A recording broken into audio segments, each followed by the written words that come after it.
Welcome to The Thriving Marriage, the podcast for those who want to get their spouse back in love with them and truly thrive. You'll learn why 95% of people don't save their marriage and the secret method no one else is talking about that will change everything for you.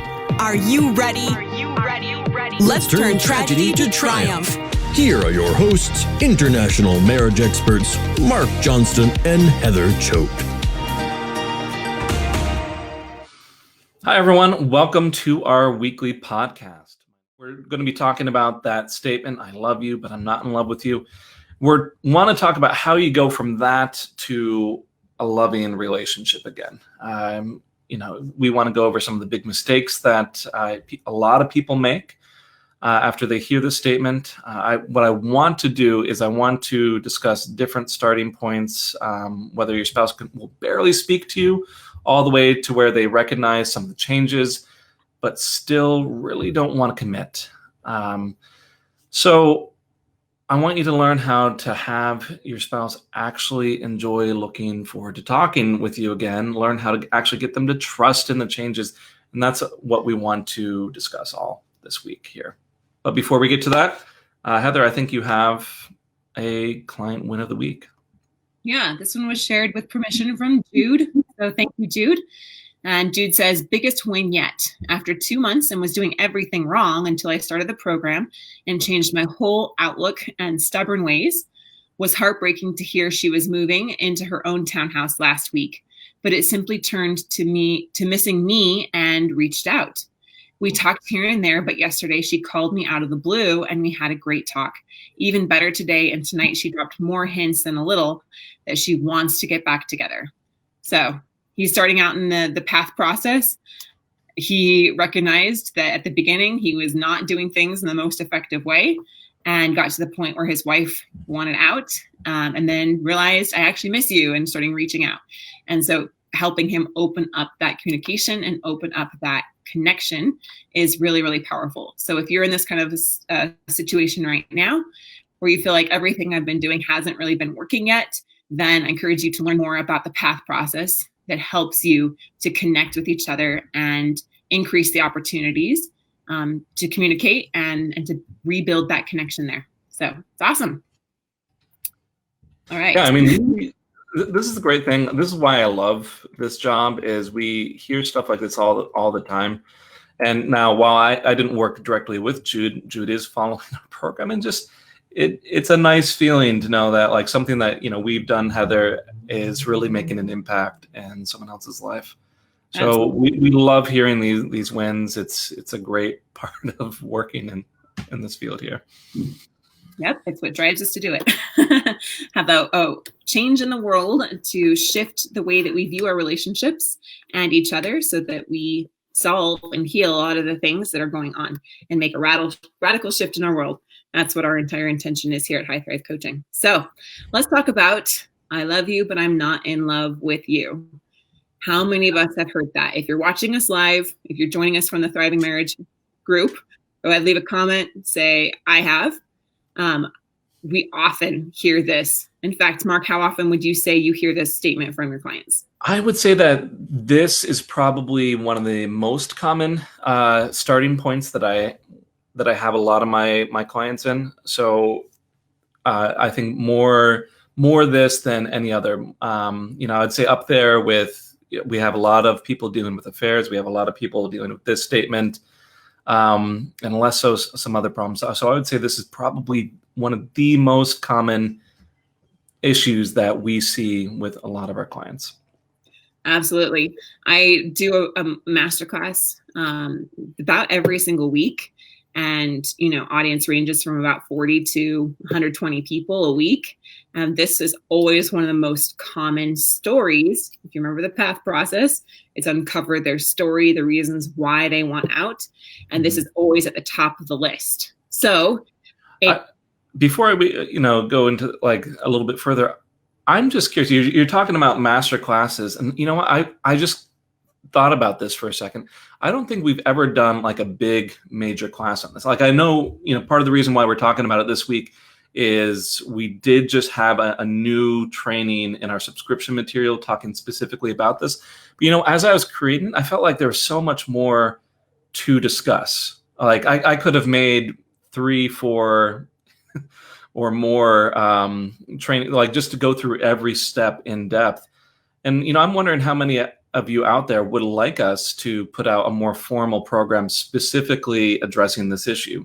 We like to hear back from the audience. We've done bigger classes, for specific problems like affairs or for other very specific issues. So if you would be interested in a bigger class on this, let us know in the comments. We like to hear from you, and we like to tailor some of our content and our services for what you all need. Absolutely. I love that. Right. And so, Mark, we hear a lot of different stories, right, from our spouses. There are reasons why they're wanting out. We hear you just won't change, or I see that you're changing, but it's only temporary, or I don't trust you, or I'm in love with someone else, or maybe it's better for the kids if we're not fighting all the time, right? All of these different things. I need to find myself. But how is this story here, this problem of I love you, but I'm not in love with you? How is this different from other problems and other stories that we hear? Mm-hmm. I think one of the big differences is that this isn't so much about like single events or big pain points. This is more of a death by 1,000 cuts sort of situation, where things have happened where a spouse has felt neglected for quite some time, and just no one has spoken up about it. No one has done anything different about it. As opposed to something like, say, an affair. An affair might have some similar roots to it. It might be similar, but now this person is like, okay, I'm gonna get out, and I don't care what other people, how this affects other people. This is still a situation where your spouse cares about you. They still don't want to hurt you. They just don't want to be with you anymore. An affair is different. This is also different from a situation where your spouse might be describing you as this terrible person, where there's a lot of anger or hatred or resentment, such as if you have engaged in an affair, or if there's been like this big offense. So this is different because the anger and resentment tend to be a little bit lower, and there's still basic care for you. It's just that love is gone, and the person is tending to say, okay, well, I need something better in my life. Then I need to get away from this person right now. Okay. One thing that I've noticed in working with now, hundreds, thousands of people, is that, and you let me know if this is what you've noticed as well, Mark, that the spouse that's saying this, I love you, but I'm not in love with you, generally is an actually really caring person, generally doesn't intentionally try to hurt people, manipulate them, cause harm. They're generally someone that likes to try to nurture relationships and take care, and are generally pretty kind. And this is a way of saying, like, to try to let you down a little easier. But like you said, it's kind of like death by 1,000 cuts, right? So trying to kind of soften the blow, because they know that this is really, really painful and that it's hurting you, and they're trying to make it hurt less while still trying to get what they need. Yes, that exactly. We see this all the time, where the person leaving is trying to babysit their partner's feelings, and that's not a great position to be in, because that also means that if they are taking care or caution for your feelings, it means that they're not being as open as they could or should be to fix some of this. They don't feel like they could be as open, and we're going to see some of that as we explain basically different stages in this sort of problem or what's going on. But yeah, absolutely, we see that a lot. Yeah. So what do we see happening in a relationship when someone says, I love you, but I'm not in love with you? What is kind of the effect of what's going on there? So this generally means that one or more of a few of these things from this list essentially is going on. And I do feel like these are kind of sequential. So if you are missing some of the first ones, you're much more likely to be missing some of the later ones. So either your spouse is unable to relax around you, meaning There's a lot of tension. There's a lot of neediness. There's a lot of desperation. There's a lot of, pushing on things, or perhaps there's a lack of consideration or respect. Maybe you're focused on yourself. Maybe they are unable to focus on what they're looking for, things like that. But if they're unable to be at ease around you, then this is really going to kill any ability to have that romantic love in the relationship. Or two, you perhaps there's an inability to even enjoy speaking with each other, or the third one is enjoy spending time with one another. So, for instance, if one of you is consistently shutting down conversation, or conversation is very limited or shallow, or perhaps if you're focused a lot on yourself and what you're doing, or perhaps if you shut down conversations about your spouse's interests, they're not going to enjoy speaking to you as much. And similarly, if we do the same thing with your time together, I hear this a lot, and I tend to hear it more from men. This is just my observation. I'm not going to say that this is a hard law or this happens in all cases, but I tend to hear the men tending to focus a little bit more on their own hobbies and unwilling to engage in their wife's interests or hobbies. Things like that is going to really kill any ability to enjoy spending time together. Or four, if there's an inability to trust each other. This I would see is, the first few tend to be a little bit easier to overcome. And I see a lot of our clients struggle to get past this hurdle right here. Whether this is trust in new changes, whether this is trust because there has been some infidelity, perhaps this is a trust about being able to be open or vulnerable. But quite often the obstacle, at least with our clients right here, is if they don't believe that changes are long lasting. And if that's the case, this statement is still going to be in effect. They're going to still say, I love you, but I'm not in love with you, because they say, okay, if I go back into this, I can't trust that it won't be this blah, unfulfilling relationship. And then, 5, if you can have all that, then, if you don't have positive feelings for each other, if you don't have this appreciation, this fondness, if you don't actually like your spouse, it's really hard to move to the next step of more romantic feelings, more in love type feelings. Okay.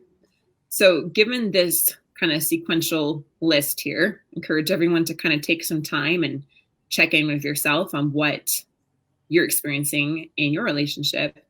But how do you really know which of these are missing? What's a way that we can tell what might be missing in the relationship? I think that's a really good question. I was about to say, it's really easy to tell, but I guess it's not. This just happens to be what we do every day. So I'm like, that's a simple thing, right? Yeah. It's not simple, and we understand that. No, yeah, no. I get it. If you had asked me, 10 years ago, something like that, how do you know where the problem? I wouldn't have been able to tell you that back then. It's because there's not really support out there on how to have a successful marriage. It's just, I don't know about you, Heather, but Jen and I, when we actually first were talking about getting married, we decided to take a pre-marriage course through our church. Mm-hmm. And I'm looking back at that now, and, we thought, okay, we're going to prepare ourselves. But, looking back at it now, it was nothing against, people at our church or anything, but it was junk. It didn't really, they're really well-intentioned. And this was a class specifically on how do you have a good marriage. But what I'm getting at is, on this tangent is, it's understandable if people don't know how to navigate these tricky situations, because there really isn't support out there for this sort of thing. But anyways, Yeah. your question. What? Quick though, I want to contrast what you guys did. At least you guys took a course and were like, yeah, we should probably develop some skills. I did probably what 90 or more % of people do, which I was like, oh, we're just so in love. Our love will carry us through. Like, we're so passionate. Like, we were head over heels in absolute love. And then I learned later that that's the infatuation stage. And I fell into the trap like a lot of people do. And I think this ties in really quick. I'm going to take a bit of a tangent here, and then we'll go into knowing what the spouse is missing. Okay. What's missing there? We have our tangent here. But the big, I guess misunderstanding is that we always have to be on cloud 9. We have to, like, that infatuation stage. It's this expectation that our culture has, and I believe that we kind of just have as human beings or something, that super high, passionate, head over heels infatuation is going to last 80 years of marriage, right? Mm-hmm. And that it should be like that the whole time. And then if that part is missing, then something's wrong. And I fell into that trap too. So the part where, we're just kind of going through the routine. We had a couple kids, life got more challenging, things got more blah. And then I started to feel like, wait, where'd the passion go, right? We're just kind of going through the motions here.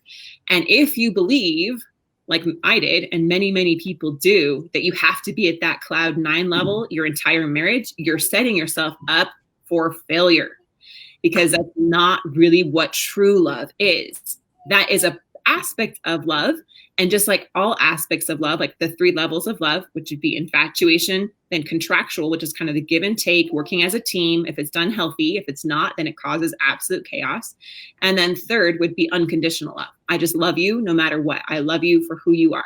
Okay. So I just want to kind of put that little plug in there, since you talked about, you guys had preparation that things are going to be hard. I didn't. Like, I thought, like, love is all you need, right? That's all we hear. Love is all you need, right? And so I thought, that's all I need. And that love will carry us through. And when challenges came, then I thought something was broken. And so this is another reason why a lot of people will say, well, our marriage must not be what I want. It must be, there's something wrong, because we don't have those high infatuation feelings for each other anymore. And to me, that's a myth. True love is something that you work on, and that like that infatuation is a piece of it, but it cannot be the entire base of your marriage. Otherwise you will feel like you need out because you're in love with them, but you're not in love. That feeling of I'm not in love, right? Okay. So let's go back. That was my tangent. And I hope that what you're talking about is sometimes referred to as I've heard it called the Disney marriage, like the idea that there's the happily ever after. And don't get us wrong. There can absolutely be like a high amount of love, passion, even, later in your marriage. But like, I keep pointing this way because you look like, it looks like you're left on my computer. But yeah, I mean, it does require work, like you said, if you want that kind of relationship. But anyways, all right, back to the original question after we've now taken 10 minutes of tangents or so. Yeah. Is how do we tell if one of these is missing? Yeah. So easiest one to diagnose is that whether you can be able to relax or have some calm atmosphere around each other. Because if you don't have that, your spouse is going to have really strict boundaries. They're going to say, we can only talk to each other about our kids. We can only do X, Y, or Z. And like they have very strict boundaries and get very upset if you cross those lines at all. It might seem like really perplexing. You say, well, I just wanted to ask, like just the other day, I had a client say, my wife got really upset at me when I asked her about her day because she seemed a little off. And then she's like, we're only supposed to talk about the kids, and got really upset at him. Well, it's because of this right here. You will also see a lot of avoidance or shutting down. So if you approach even with a somewhat, positive or cordial sort of greeting, and they don't respond, they don't greet you back, things like this really point to say a lot of things are missing and they don't even feel comfortable around you, which, if you have that high amount of tension, it's going to be, well, we see that's really not a good situation for having loving feelings. Now, if it's something like, one of the next couple, like they don't enjoy speaking with you or spending time with you, they're still going to, if they can at least be relaxed around you, they'll spend time around in the house. But as long as you don't really engage them, as long as you don't bring up problems, as long as you don't bring up the relationship, they might be fine around you. Kind of that surface level, but you can't really go deep. You can't really talk about the relationship. Yeah. Mm-hmm. Exactly. It's exactly what you said right there, Heather, that surface level relationship where you can talk about business, you can talk about the kids maybe, but as soon as you veer off, I know that might sound similar, but if they can't relax around you, it goes a little bit deeper, and there's going to be more avoidance. There's going to be more anger when you cross any amount of boundaries. Mm-hmm. I do see some situations where as soon as they start talking about anything in depth, that's when you start seeing a lot more retreating or a lot more resentment and anger popping up. And similarly, maybe you can have conversations. Maybe they'll even perhaps, have these good conversations with you. They enjoy talking to you, but they feel like, okay, things are blah. I mean, I was talking with another client the other day, and her husband had a really interesting hobby. He races pigeons or birds of some sort. And, what? I did not know that existed. You know what? I've heard about that just it came on my radar probably a couple of years ago. Like someone else was talking to me about this huge passion of theirs and racing birds. And I was like, okay. All right. So this is, apparently there's now at least two people that do this. A person from a couple of years ago and this client's spouse. So at least two of them. But what would happen in their relationship is he would only want to engage in his hobbies, hunting or racing birds, and really didn't want to do anything that the wife wanted to do. Now, my client was the wife in this situation, but she was telling me, she's like, it just became uninteresting to do this because there's so much focus on himself. And so she retreated. And as a result, they were in this situation where he was saying, I love you, but I'm not in love with you anymore. Almost like it was the reverse. Like he was doing this poor behavior and creating the situation for himself.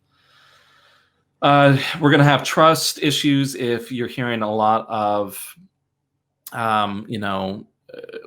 statements saying that they don't believe that changes are going to change or are real, that they say that you're only changing because I'm leaving, or they say it's just going to go back to the way it was, or they say, yeah, you're saying that things are different now, but how do I know? You're going to hear a lot more of those statements. They might even be hanging around with you. They might even be trying to engage in physical intimacy with you, but they won't make that commitment. They won't turn that corner to actually working on the marriage. And so we can see like lots of different, to me, it seems pretty straightforward, but, it might not be for everyone. But those are the things I most commonly see at those different stages. That's and then awesome. We see, hey, there's a comment on here saying my dad raced pigeons. So 3 people now. 3 people have this hobby at least. I want to check it out. Maybe it's maybe it's for you, Heather. Maybe one of my 8 kids will pick up on it. Anyway. The family. Yeah. So again, I encourage everyone to go back through those kind of questions, right? If you're noticing some of those things in your spouse's behavior, that's an indication that you're missing one of those things. And that could be leading up to this belief of, I love you, but I'm not in love with you. So Mark, would these just help me get some clarity, because maybe other people are asking this question, because I know we have some A+ students here that have been following Path for a while and have been using Path. Are these things that you're talking about here some of the core root issues? We talk about root issues behind the symptom, right? The story. Are these some ways to uncover what some of those root issues are? Yeah, I think that this is a really good way to figure that out. So just as a reminder, what we're talking about when we talk about root issues, we're talking about the problems that cause other problems. And this is why, we can go, in terms of our Path program, this links really heavily to the perspective piece, really trying to understand why is your spouse leaving, but also there's that narrative piece, the telling a new story, the T in Path, where you kind of have to understand what their narrative is, especially with that trust piece. If they're saying, I just don't believe in that changes can be real. I don't think that you're going to be any different at all. Those sort of beliefs, that story is causing a huge obstacle towards reconciliation. Yeah. Awesome. Do you want to go on another little tangent? Sure. This is the show, Tangents. Question from our one of our Facebook Thriving Marriage Mastery, or not Thriving Marriage members. Where is God in all of this? Once you have his standards in mind, you stop thinking this way. And so I appreciate that comment. And Mark and I, we both are believers in God ourselves. And I would agree with that. But whether you have that belief or not, what happens when you get kind of a higher level perspective is that, yes, you do have that. But we all have to understand that regardless of faith or belief in God, sometimes we just lose sight of that, right? We're human beings. And so as we lose sight of that, sometimes your partner might lose sight of that and they don't have that perspective. When you don't have that perspective, then these things can happen. And so if you're in that kind of situation, then we want to be able to help give you some solutions there. I want to point out that this sort of thing right here, this statement, like I said, Heather and I, we both believe in God. We both, we are both religious individuals. But I'm going to say that this statement, if you're thinking this way and you're saying, okay, well, if my spouse just was closer to God, this wouldn't be a problem. But this sort of statement is going to lead towards something where your spouse, if you keep hammering on that, they're not going to be able to relax around you. Mm-hmm. A little bit what I'm thinking that you're talking about here, Heather, is there needs to be an ability to kind of accept where you are at right now or where your spouse is at. And if you can't, we're actually going to talk a little bit about this in a bit. If you can't, it really kills a lot of these different steps that are needed to be able to get back to that loving situation. So, sure, have faith. I think that's a great thing. It puts you in a good mindset, as long as you're not saying, well, because my spouse isn't having faith, they're doing something wrong. Because if you keep hammering on that, you're going to kill your ability to get back together. It just does not create a accepting, empathic sort of atmosphere. Right. Awesome. Thank you. Because if one person's thinking that, then so are some others. So that helps. Yeah. All right. So can you ever feel when something is wrong with your spouse, with Jen? Can you ever just feel something's wrong with her? This is a great thing about long-term relationships is we do have this ability to kind of read the room. And I, even without my wife Jen saying so, I can usually tell that something is off. And it's it might be one of these things. I can feel that tension if something is wrong, or I can see that she starts retreating. Mm-hmm. And I'm sure, Heather, you probably see the same thing with Ben. I'm absolutely sure. But I'm guessing here, Heather, that there's also been times that you might not have caught that. Even being married as long as you or I have, we don't always get it every time. Right. Am I right? 100%. Just happened this week. So, yeah. So this is the thing. This is how these these different levels, how we get to this point is, if you continually get to that point where something is wrong and you're not catching it, or you're saying, okay, it's not a big deal. This is how you get to the point where you can't relax around each other. You can't, you can't talk with each other or spend time together. It's because of these little moments right here that repeatedly get missed that this sort of situation happens. Now, this is a question for you, Heather, but also for the audience. And I want to put it into the chat if you have an opinion on this. What do you think prevents a lot of these things? What do you think prevents that relaxation, that enjoyment of your time together or your conversations? What prevents trust? I want to know what you all think is getting in the way. I want to know what you think, Heather, is getting in the way of this.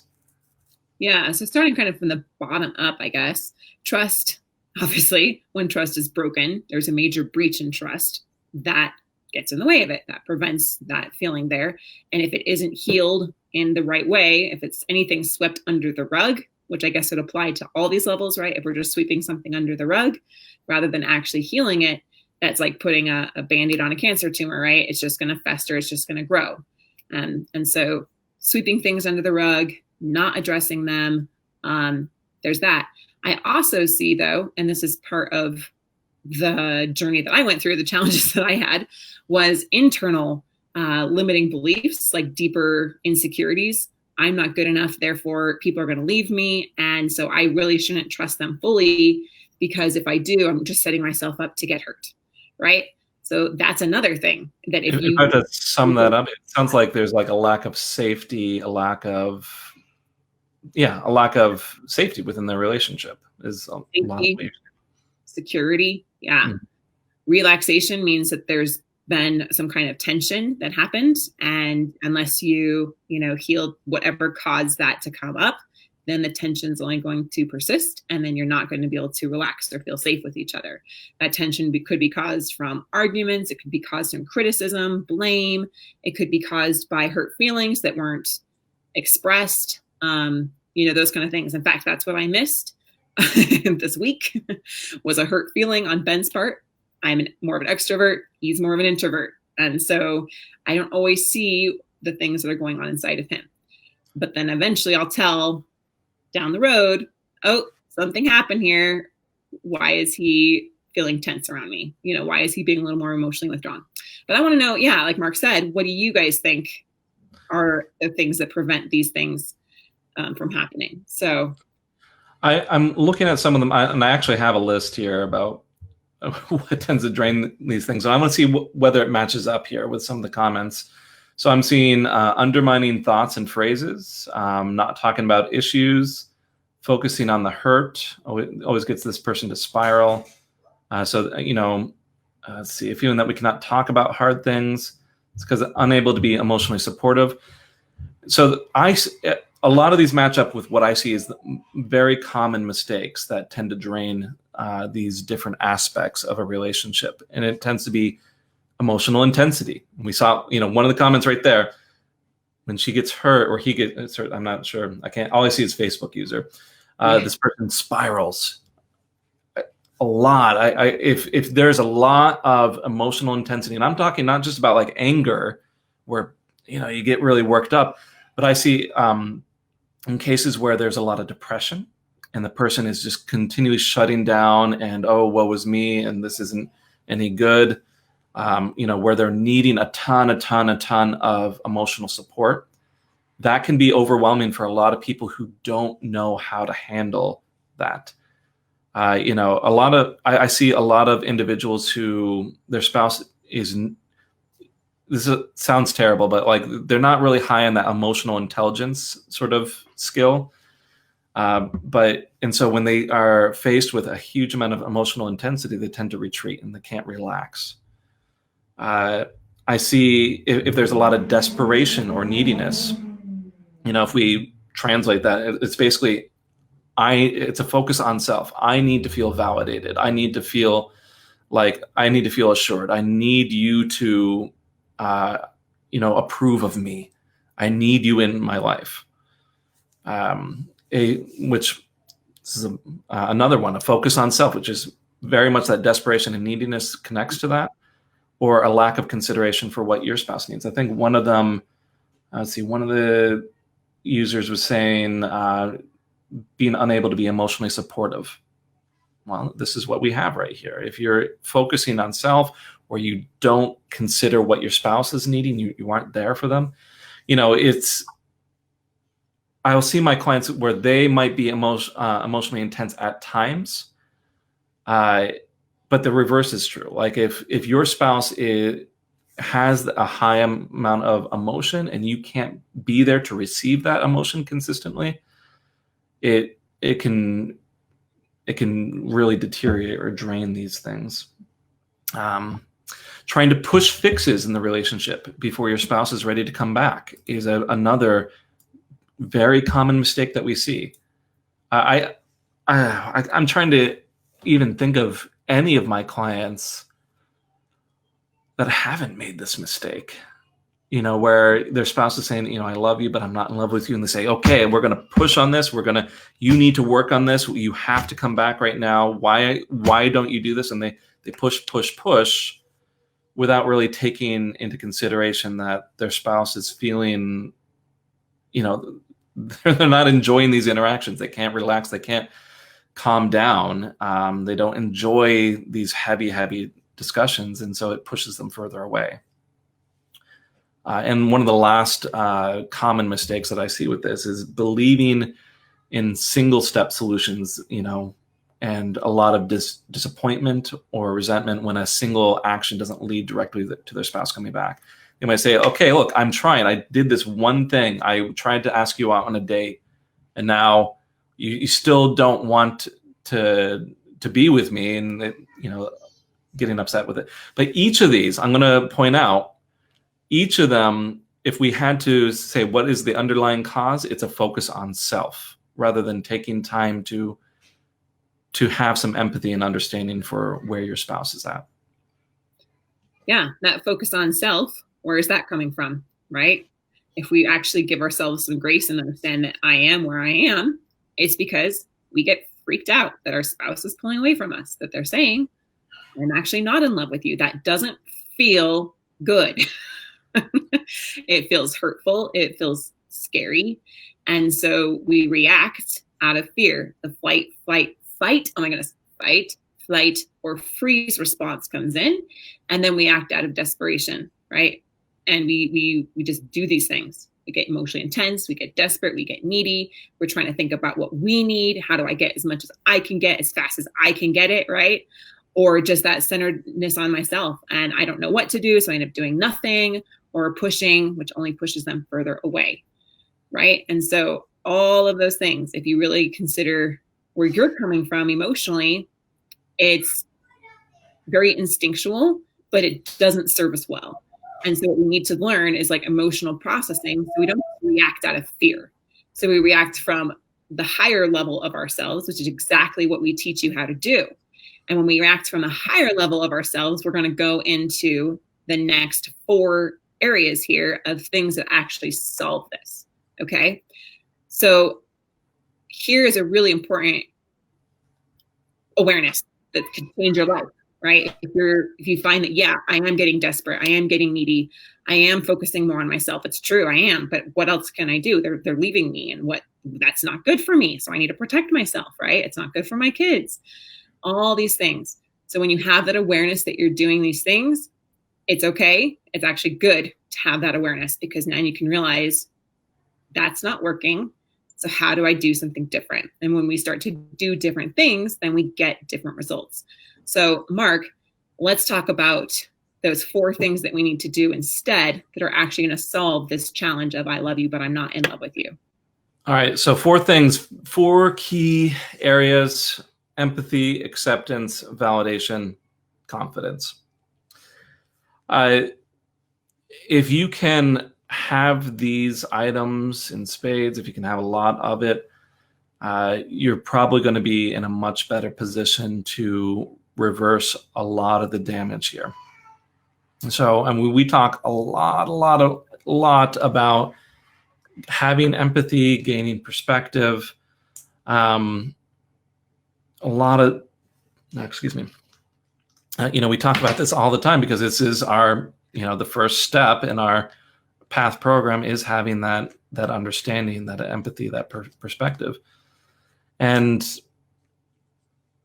the thing is, if where I see this going in a poor direction is, exactly what a lot of people are commenting here. They're saying they panic, they push, they're really scared.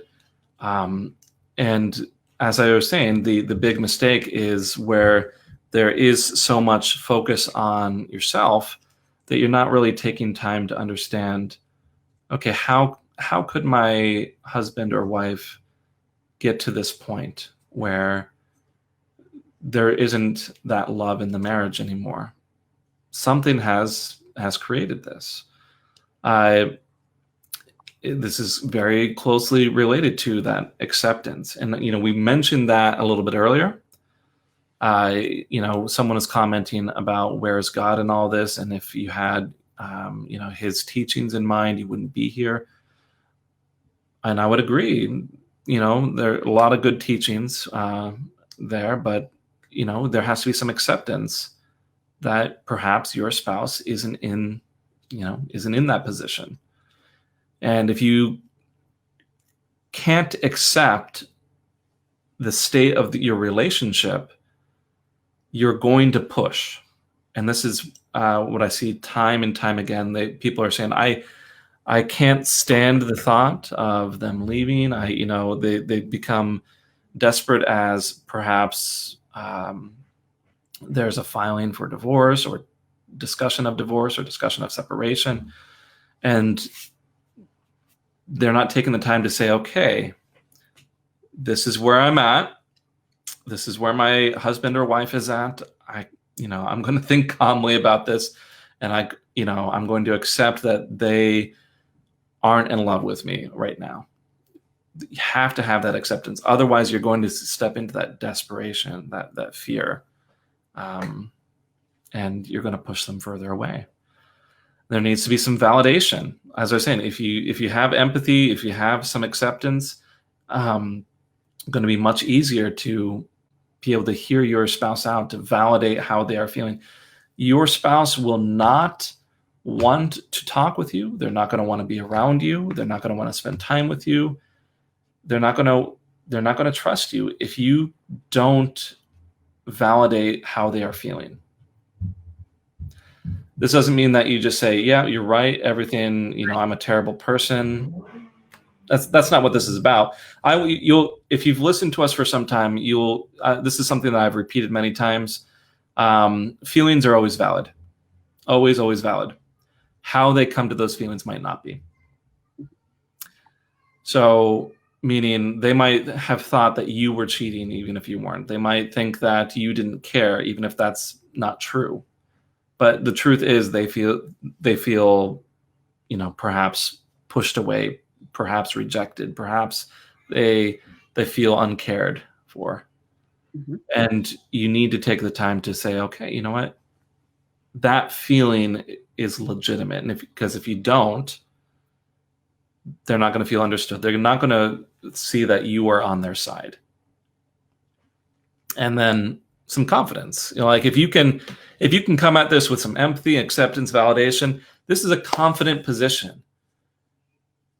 And if you are scared, if you're desperate, if you're needy, it's the opposite of all this. It's the opposite of confidence, because if you can say, I'm going to hold this space right here, I can be here for you, I can take care of myself and do all this, that's a situation, a stance where your spouse is able to have more attraction to you. Otherwise, it's very unlikely that they will be attracted to you. I'm just going to put it bluntly. Yeah. And I have an example of this for this. I remember what was interesting. I actually read this. I do a lot of reading of articles. I check out other people's websites. I probably spend hours any given week doing this sort of thing. And I actually found this sort of thing on a site written by a guy who was trying to help people pick up women, like trying to flirt or trying to. But I thought it was a great example of all these points. His tagline was like, even if they've been hurt by you, or even if they, all sorts of big claims. But he gave this hypothetical invitation. And I just thought it was a great example. So, it's not the exact invitation, but so Heather, let's pretend here for a second that I'm inviting you to this thing. So Heather, I told you that I am absolutely in love with this vacation spot that my family and I go to. It overlooks the beach. There's a wonderful view at sunset. And we go every year. It's this amazing spot. During the day, my family and I, we get out in the waves. We hit the beach. It's great and relaxing at night. There's this little town nearby, and there's always some interesting things going on, live music, some great restaurants. Now, look, hypothetically, Heather, if I might say, hey, look, I know we maybe have had some fights, or we didn't get along. And I get that. I would completely understand if this isn't for you. But, what I was thinking here is I thought you might want to go. As I said, if not, that's fine. I'm going to go have a great time anyway. And if you want to come, great. If you don't, that's all right. And if you want to leave at any time because things are uncomfortable, that's fine. But I'm going to go have some fun. I mean, hypothetically, this sounds like a good situation, right? This is a situation where I'm enjoying my own life and I'm inviting you into it. This is one where I recognize that the situation that we hypothetically might have had, where I'm having a lot of acceptance for how you might feel. I have some validation here. I could go a little bit further on the empathy. But the key points here is not like I'm hitting all these things and I'm living a life that's great, and I'm inviting you into it in this hypothetical situation. And this is what, if you want to be in a great position to reverse the I love you, but I'm not in love with you, this is what's needed. You need to have these things, that empathy, acceptance, validation, some confidence, such that you are living a great life and you're playing host to invite your spouse into that great life. And I think if you can do that, it's a wonderful, great situation to foster that love again. Agreed. And an important thing to note there is you did have the validation, right? I understand things have been tense, given what's happened. I understand if you don't want to, but then you also do the invitation with no pressure, right? Mm-hmm. If you want to come, I'd love to have you there, but if you're uncomfortable at any time, you can leave. If you don't even want to come, that's okay. But we're going to go have a great time. You're welcome to come if you want to, right? So you've taken all the pressure off, which is important because pressure is only going to push them further away. Yeah. So that's awesome. It's the same. I mean, we can, instead of a vacation, this could be, just a day at the park, or like some time with some friends, or whatever you're doing in your life. And, this isn't even about fixing a hypothetical break in our business relationship, Heather, or anything. This is something else. And that's kind of our point here is, I think we've mentioned somewhere in here, this is not about fixing your relationship. You don't want to go about this with that mindset, like, I need to fix things. This is about actually enjoying being together. That's what the real problem is here. If they're saying this, they just simply don't enjoy being around you. And if you go about this saying, okay, we need to fix problems, we need to have these heavy discussions and, talk through this, you're probably not in the right place, the right frame of mind to solve this problem. Exactly. I've learned the power of validation. Okay. Because probably like a lot of you, when someone says something to me that isn't true, right? I feel defensive. and I want to defend myself and prove to them that that's not true. Like, well, you just don't really care about this. Like, you don't care about me. Or the other night, it was with my 13-year-old. He was doing the world's ending kind of 13-year-old drama thing. And I was trying to show him the world's not ending. This isn't the right attitude to have. And I wasn't validating how he was feeling. And so I remembered, okay, right here, right now, in every situation with my husband, with the way he feels, with my children, even with myself, okay? We are where we are. And whether it's true or whether it's not, or whether it's a combination of both, like Mark said, feelings are always real. And so instead of saying you shouldn't feel that way, or this isn't true, let me show you what is true, or let me prove to you that we can be in love again, right? Instead of trying to prove it to them and change their mind so they come around to our side, it's more like acknowledging, I see that you are feeling very frustrated right now. I see that you're very upset. I see that this has hurt your feelings. I see, right? So this validation of I see you, and I know that that's where you are. And we're not saying it's right or wrong, like whether it's true or not, because to them it is true. And so we're acknowledging those feelings. And when we do that, when we show that validation, it takes the tension where we're kind of like pitting wills against each other, and it just goes whoo, like all the tension just leaves the room. And then you're actually able to work on what's needed on both sides. And I could tell my son, I know that you need to feel understood. I know that this is a big deal for you and you want some help to solve it. Is that, tell me what you're needing. And so he did.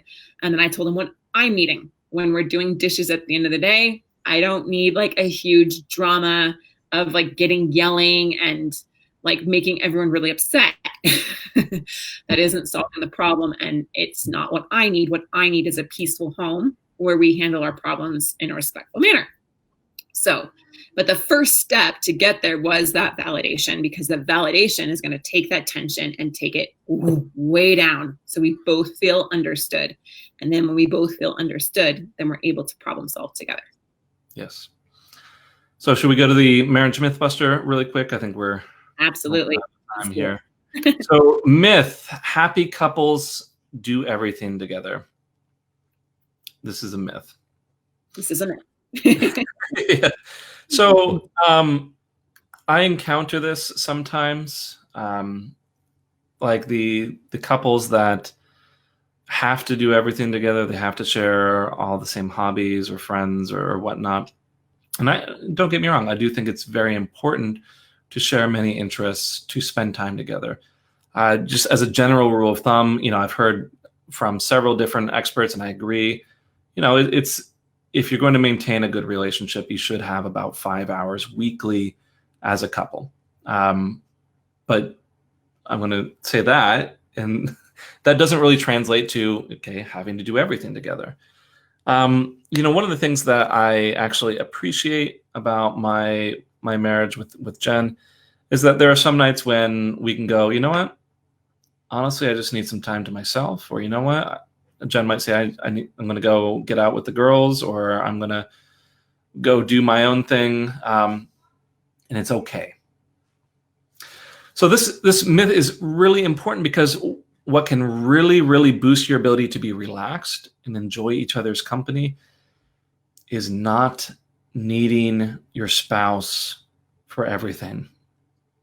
It goes back to the example I was giving just a little bit ago, that if you can be confident on your own, if you can live a full life on your own and invite your spouse into it, that's a great situation to be in. It's also really great to be able to live that life, have that great life, and not need to have your spouse there all the time. Now, I'm not saying here that, you need to purposefully push your spouse away. You say, no, we shouldn't spend time together.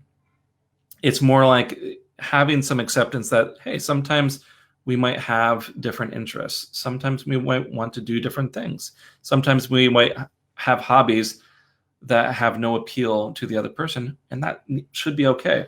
Now, for a lot of people, you might be saying, well, no, duh, of course, you're not going to enjoy doing everything together. But I think some of you might be surprised about how often I kind of hear this idea that there should, you should do everything together. And if not, it's a problem. What this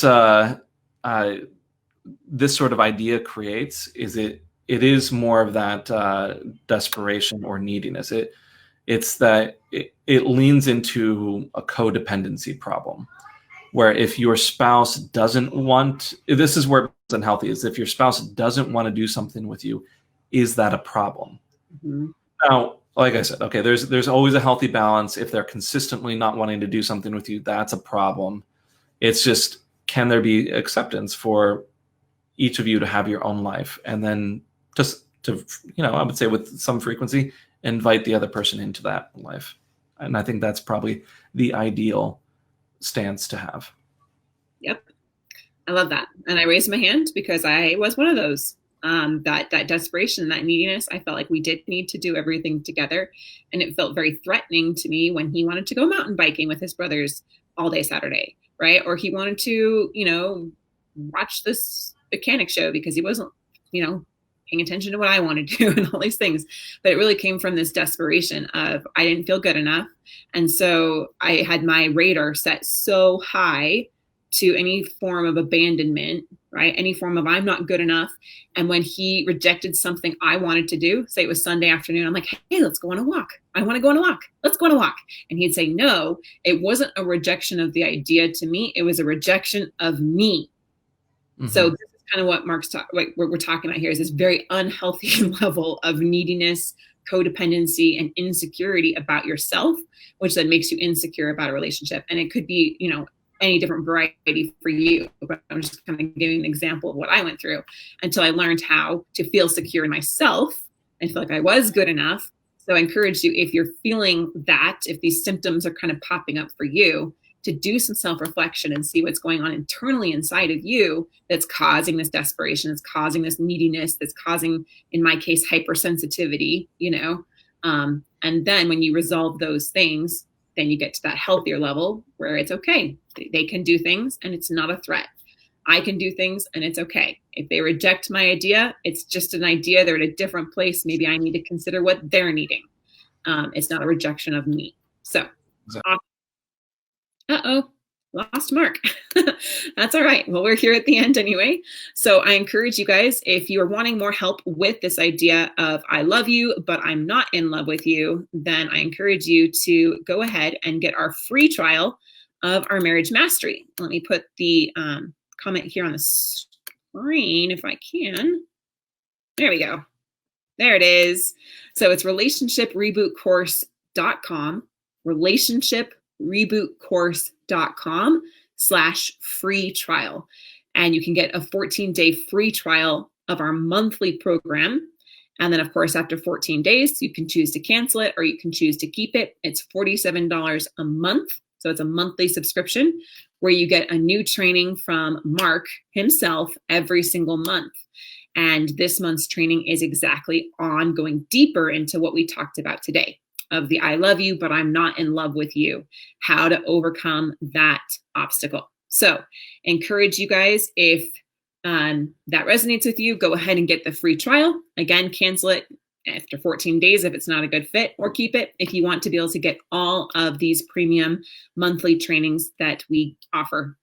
How to open up communication, how to restore trust, how to end an affair, how to go from we're friends, but there's no romance. Every single one of those kind of challenges that you guys may be facing, that's what it helps with. And you get the whole vault of all of our past trainings as well, which is a huge value. Incredible. So you can literally just say, okay, this is my problem. And it's like opening up, the encyclopedia, the book of life, right? And giving you some guidance and perspective there. So encourage you guys to get that, relationshiprebootcourse.com/free trial. And of course, if you're wanting one-on-one coaching with us, we're offering free consultations as always at highthrivecoaching.com/apply.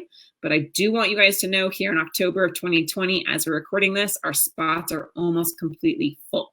So if you aren't able to join now, then you can be added to a wait list. So I just want to let you guys know, not trying to pressure anything, just letting you guys know about what's going on there.